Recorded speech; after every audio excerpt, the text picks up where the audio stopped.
This is Mac OS Ken. Two sides of the same coin from Bloomberg. iFixit turns up the right to repair noise, and a new round of betas for developers.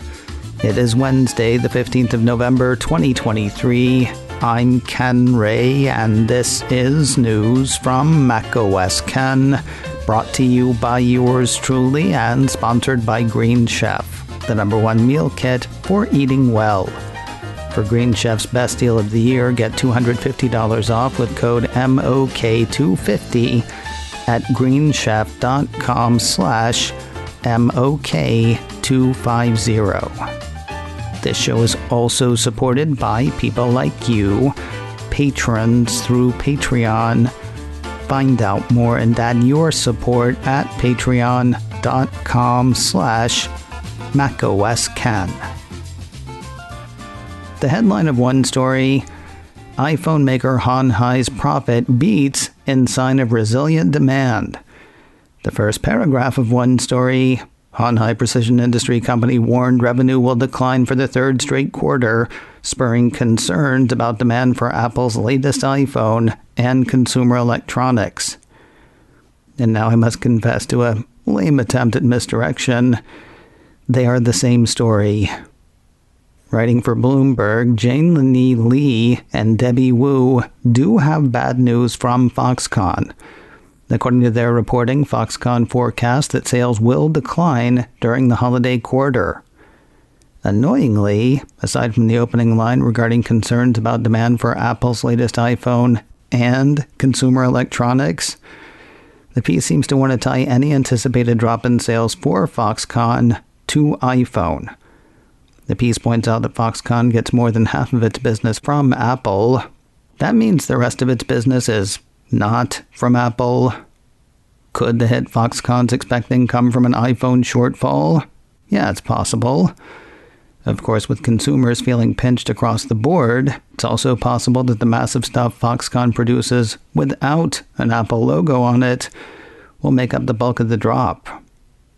Honestly, the weirdest thing is the upbeat headline: iPhone maker Hon Hai's profit beats in sign of resilient demand, sitting right over a decidedly negative story. Some planets, am I right? Remember the crazy coincidence I told you about yesterday? The one that had 9 to 5 Mac, The Verge, and the New York Times taking Apple out back for a good thrashing for software pairing parts to their devices just a day or two after iFixit's teardown video of the M3 MacBook Pro castigated the Cupertino company for doing that in the latest laptops? Well, the whole thing's gotten more crazy dental or something. iFixit posted to its site Tuesday calling on the FTC to restore our right to repair. According to that site, the organization has submitted or is submitting a petition to the FTC asking for them to engage in a rulemaking process to create new right to repair rules to deal with blocks like using proprietary screws and parts pairing software blocks employed by manufacturers. Specific rules sought and outlined by iFixit include: consumable components ought to be replaceable and readily available throughout a product's usable lifespan. Components that commonly break ought to be replaceable and readily available as repair parts. Consumers ought to be able to choose to take damaged products to a repair shop of their choice or perform a repair themselves. When a manufacturer discontinues support for a product, its key functions ought to remain intact, and an independent repair shop ought to be able to continue to perform repairs. Identical components from two identical devices ought to be interchangeable without manufacturer intervention, and independent repair shops ought not be required to report customers' personally identifiable information to the manufacturer. They'd also like to see a reparability scoring system developed by the FTC and posted on or with each product, according to the page. Remember the headline from The Verge? The right to repair movement is just getting started. iFixit agrees. According to yesterday's new page, it will be at least a few years before anyone can expect to see results of this rulemaking petition. Japan's got a plan for getting taxes out of foreign developers. Get those taxes out of Apple instead. A piece from Nikkei says Japan will make App Store operators like Apple and Google responsible for paying consumption taxes on content sold by foreign developers to more effectively recover levies collected by small companies with no physical presence in Japan. The Organization for Economic Cooperation and Development counts 38 countries among its members.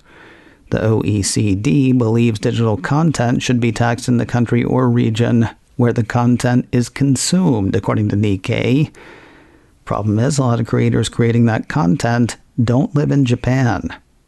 Whether they're ignorant of the taxes owed or just avoiding paying those taxes, it can be difficult for Japanese authorities to collect a lot of the taxes owed. Of course, the thinking seems to be Apple, Google, and other big App Store operators would know how much should be paid. According to Nikkei, Japan's view is that such operators will probably take those taxes out of the revenue they collect from users and pass on to developers. According to a piece on the issue from Apple Insider, Japan's current consumption tax is 10%, which Apple would pass on to its developers. So, for example, on top of Apple's 15% to 30% revenue share on App Store sales and subscriptions, Apple would add 10% on top to pay for the consumption tax in Japan. Apple and its compatriots have time to set up systems while developers have time to get used to this whole thing. The new rules will not go into effect until fiscal 2025 at the earliest, according to Nikkei, giving companies time to learn about the new arrangement and update their systems. Tap to Pay has issued some suitable greeting to France, probably something in French. Cult of Mac says Apple has turned it on for the Hexagon. For those who don't know, Apple says Tap to Pay lets businesses use their iPhone to seamlessly and securely accept Apple Pay, contactless credit and debit cards, and other digital wallets through a simple tap to their iPhone. No additional hardware or payment terminal needed. Though Apple's implementation has taken a bit to get there, France appears primed for it. Cult of Mac has Jennifer Bailey, VP of Apple Pay and Apple Wallet, indicating that more than 90% of bank cards in France are equipped with contactless technology. More news in a moment, but first a word from today's sponsor, Green Chef, the #1 meal kit for eating well. Now owned by HelloFresh, Green Chef puts a clean spin on meal kits, with a wider selection of options from which to choose. The tastes are great.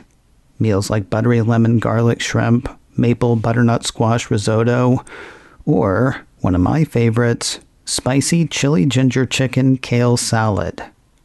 So delicious. Green Chef lets you discover exciting new flavors with recipes that feature certified organic fruits and vegetables, sustainably sourced seafood, and unique farm-fresh ingredients. Green Chef delivers everything you need to eat clean the easy way. That can be a tough thing to do around the holidays. Even if eating clean isn't a priority, though, believe me when I say try it, and you'll be glad you did, just for the taste. For Green Chef's best deal of the year, get $250 off with code MOK250 at greenchef.com/MOK250. Feel your best this holiday season with Green Chef. Go to greenchef.com/MOK250. Again, get $250 off with code MOK250 at greenchef.com/MOK250. More betas for developers, and Apple's latest Pencil gets its first update. Tuesday was a big day of downloads for a relatively small number of people. I mean, more people than you could fit in your van, but small compared to Apple's active user base.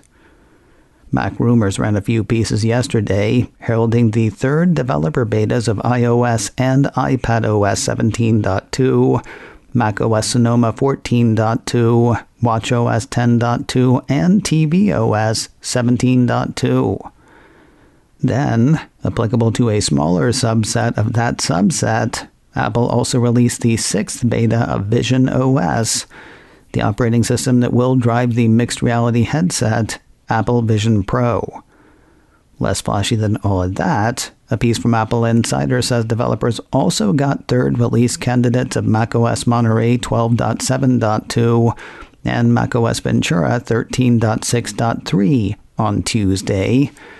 While Apple is not actively developing new features for its older operating systems, the report says such updates tend to include security fixes and adding more compatibility with new software or hardware releases. Yeah, put Monterey on that M3 MacBook Pro. Might set something on fire.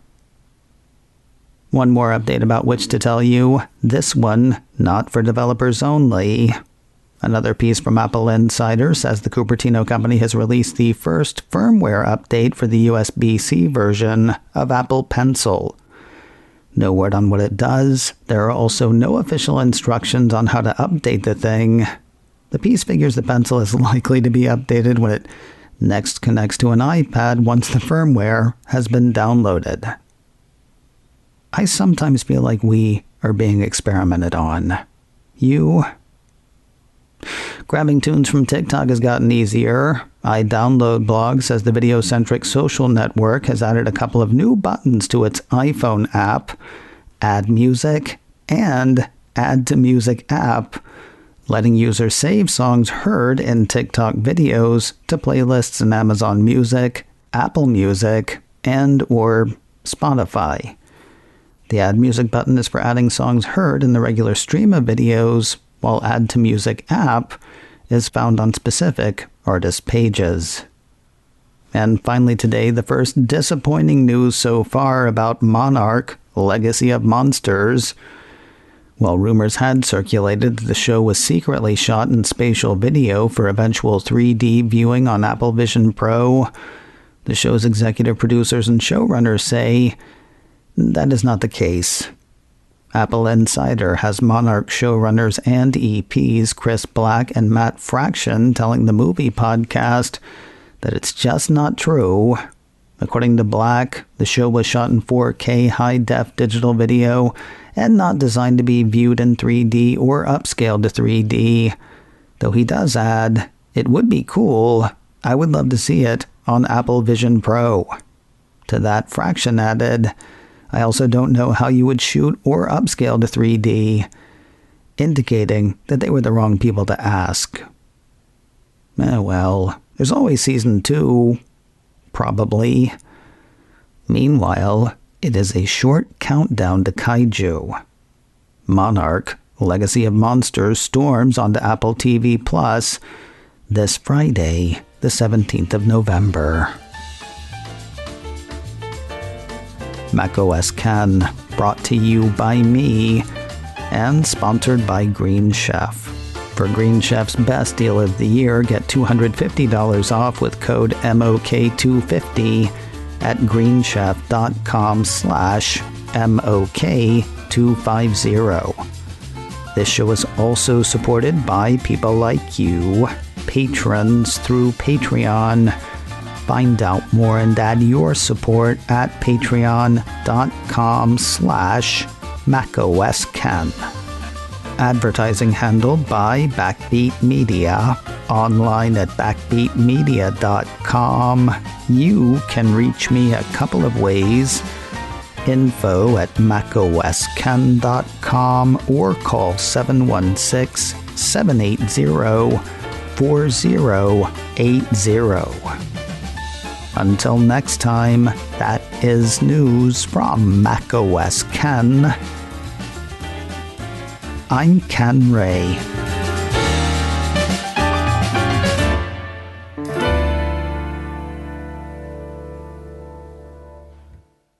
Ciao.